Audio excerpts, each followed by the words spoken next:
വളരെ ടേസ്റ്റി ആയിട്ടുള്ള നല്ല ഹെൽത്തി ആയിട്ടുള്ള ഒരു ബ്രേക്ക്ഫാസ്റ്റ് റെസിപ്പി നോക്കിയാൽ നല്ല നോൺ വെജ് കറിയൊക്കെ ഉണ്ടെങ്കിൽ അടിപൊളിയാണ് കേട്ടോ ഇതിൻ്റെ കൂടെ കഴിക്കാൻ. അപ്പോൾ ട്രൈ ചെയ്തിട്ട് ഫീഡ്ബാക്ക് അറിയിക്കാം. അപ്പോൾ നമുക്കിത് എങ്ങനെയാണ് ചെയ്യുന്നതെന്ന് പെട്ടെന്ന് നോക്കിയിട്ട് വരാം.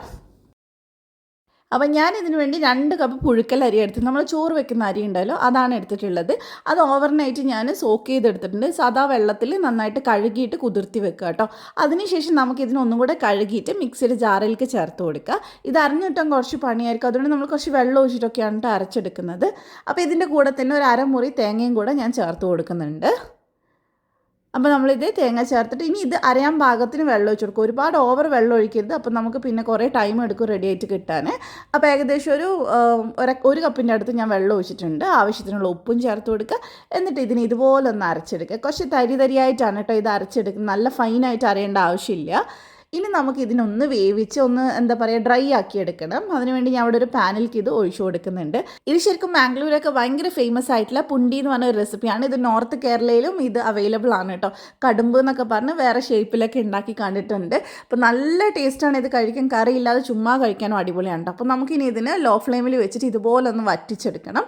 നല്ല ഡ്രൈ ആക്കി നമ്മൾ എടുത്തിട്ടുണ്ട്. അപ്പോൾ ഇനി നമുക്ക് പാനിൽ നിന്ന് ഒരു വിട്ട് വരുന്ന പരുവാണ് കേട്ടോ. ആ ഒരു സമയമാകുമ്പോൾ നമുക്കിത് ബൗളിലേക്ക് ചേർത്ത് കൊടുക്കുക. കൂടെ നമ്മൾ ഏകദേശം ഒരു കപ്പിൻ്റെ അടുത്തോളം തേങ്ങയും കൂടെ ചേർത്ത് കൊടുക്കുകയാണ് നല്ലതാണ്. തേങ്ങ കൂടുതലുണ്ടെങ്കിൽ നല്ല ടേസ്റ്റാണ് കേട്ടോ. ഇനി നന്നായിട്ട് കൈ വെച്ചിട്ട് ഒന്ന് മിക്സ് ചെയ്തെടുക്കുക. കുറച്ച് ചൂടാണ്, എന്നാലും നമ്മളൊന്ന് മിക്സ് ചെയ്തെടുത്തിട്ടുണ്ട്. ഇനി നമുക്കിതിനെ കുറച്ച് ബോൾസ് ആക്കിയിട്ട് എടുക്കണം. ഒരുപാട് വലിയ ബോളല്ല, ഒത്തിരി ചെറുതുമല്ല. നമ്മൾ കണ്ണൂരൊക്കെ കക്കറോട്ടി ഉണ്ടാക്കാറുണ്ട്. അപ്പോൾ അതിൻ്റെ ഒരു വലിയ രൂപമായിട്ടാണ് കേട്ടോ ഉള്ളത്, കാണാനൊരു ഷേപ്പ് ഉള്ളത്. അപ്പോൾ ഇതിന് നടുക്ക് ഇതുപോലെ ഒരു വിരൽ വെച്ചിട്ട് ഹോൾ ഉണ്ടാക്കി കൊടുത്തിട്ടുണ്ട്. ഇതേപോലെ തന്നെ നമുക്ക് എല്ലാതും ഒന്ന് ചെയ്തെടുക്കാം. അപ്പോൾ നമ്മളിതെല്ലാം ചെയ്തെടുത്തിട്ടുണ്ട്. ഇനി നമുക്കിത് ആവിയിൽ വേവിച്ചെടുക്കണം. അപ്പോൾ ഞാൻ വെള്ളം ചൂടാൻ വെച്ചിട്ടുണ്ടായിരുന്നു. നമ്മൾ ഏകദേശം ഒരു 20 മിനിറ്റോളം ഇതിനൊന്ന് വേവിച്ചെടുക്കുന്നുണ്ട്. അപ്പോൾ നമുക്കിതൊന്ന് അടച്ച് വെച്ച് കൊടുക്കാം. കുട്ടികൾക്കൊക്കെ ഇത് ചുമ്മാ ഇങ്ങനെ കഴിക്കാൻ കൊടുത്താൽ തന്നെ ഇഷ്ടമാവും കേട്ടോ. കാരണം തേങ്ങയൊക്കെ ചേർത്തോട്ട് നല്ല ടേസ്റ്റാണ്.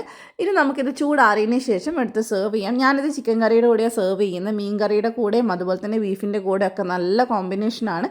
ഇതുവരെ ഇങ്ങനെ ഉണ്ടാക്കാത്തവർ കുറേ പേരുണ്ടാവും. അപ്പോൾ എന്തായാലും നിങ്ങൾ ട്രൈ ചെയ്ത് നോക്കുക. ഇങ്ങനെ ഉണ്ടാക്കാറുള്ളവർ ഒന്ന് കമൻറ്റ് ചെയ്യുക, നിങ്ങൾക്ക് ഇഷ്ടമാണോ, എന്തെങ്കിലും വ്യത്യാസം ഉണ്ടോ എന്നൊക്കെ ഉള്ളത്.